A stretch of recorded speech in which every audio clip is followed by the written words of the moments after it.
She cheated with his best friend. Then she lost everything. Part 3 of 4. The worst moment was not the post. It was a Tuesday evening when I was leaving the gym and a notification came through. A mutual friend had shared Ashley and Derek's photo with the caption, "Love wins." I stood in that parking lot in the October cold, reading those 2 words on a glowing screen. Love wins.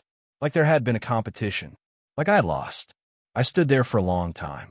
Then I put my phone in my pocket, got in my car, and made a decision. I would not make myself small enough to be defined by other people's captions. That decision changed everything. 6 weeks after that Friday, the first text came in from an unknown number. "Ryan, it's me. I know you blocked me.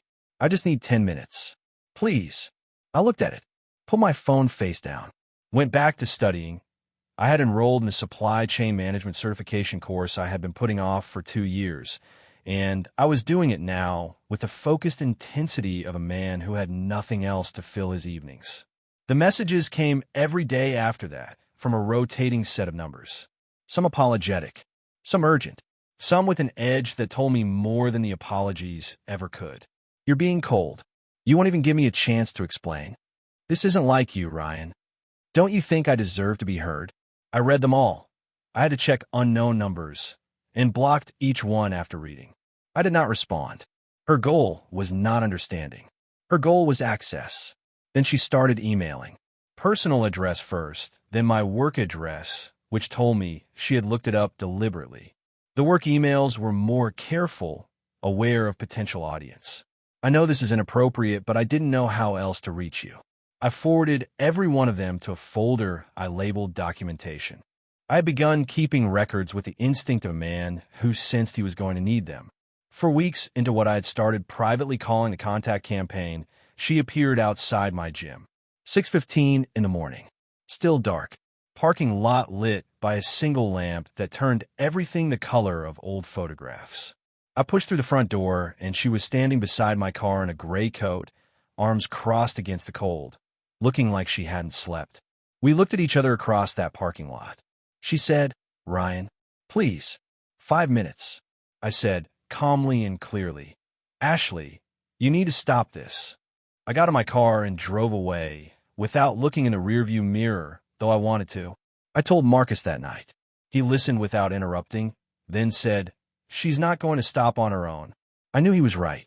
There's a strange guilt that comes with being the person someone won't leave alone, like your silence is the cause rather than the consequence.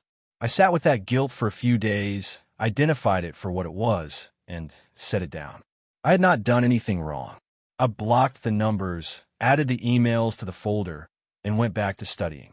Chapter 12. Supply Chain Risk Management. The irony was not lost on me. I need you to understand something. If you stop watching right now, you will never know what she does next. And I promise you want to know. Subscribe. Turn on notifications. Stay with me. The morning Ashley showed up at my job, I was in a meeting. Routine Thursday logistics review. 8 people around a conference table. My phone was face down beside me when a text came from Owen at the front desk. "There's a woman here asking for you by name. Says it's personal." I read it, looked at the screen, said quietly to the person next to me, "I need to step out for 1 minute." I did not go to the lobby. I went to the stairwell and called Marcus. He picked up on the second ring. I told him what was happening. He said, "I'm 12 minutes away." I went back to my seat. I sat there for 12 minutes with my face neutral and my hands still while the Memphis shipment was rerouted through Nashville. When Marcus texted that he was out front, I slipped out through the back stairwell and met him at the side entrance. He walked around to the front, introduced himself to Ashley as my family, and walked her out. I watched from the side of the building. Her face when she came through those front doors was not embarrassed. It was desperate. That was worse. Carolyn called me into her office Monday. I told her the full story for the first time, from the tulips to the gym parking lot to that morning. She listened without interrupting. When I finished, she said, "This has no bearing on your standing here." But she comes back. "We involve security." I nodded. I thanked her. Sitting back at my desk, I felt something unexpected, relief. I wasn't carrying it alone anymore. Ashley didn't come back to the office, but the campaign intensified. Notes under my windshield wiper. 2 appearances at locations she could only have known by watching my movements. A 2 a.m. phone call from a number I hadn't yet blocked. I picked up without thinking and heard her say my name once, quietly. I hung up and lay in the dark and felt something harden in me that had nothing to do with anger. It was clarity, the kind that comes when you have been patient long enough. I sent her one final message from a number she didn't have. I wrote it 3 times to make it precise. Ashley, what you're doing constitutes harassment.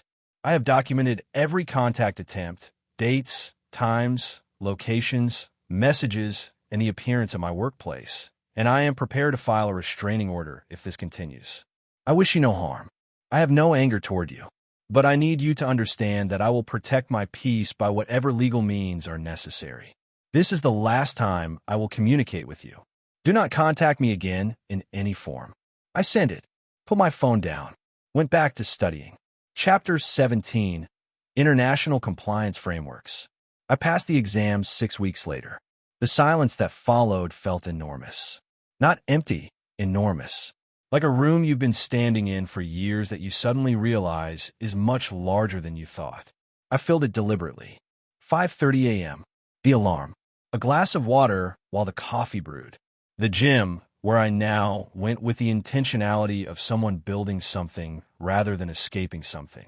Home by 7:15. Shower. Breakfast. Podcast on the commute.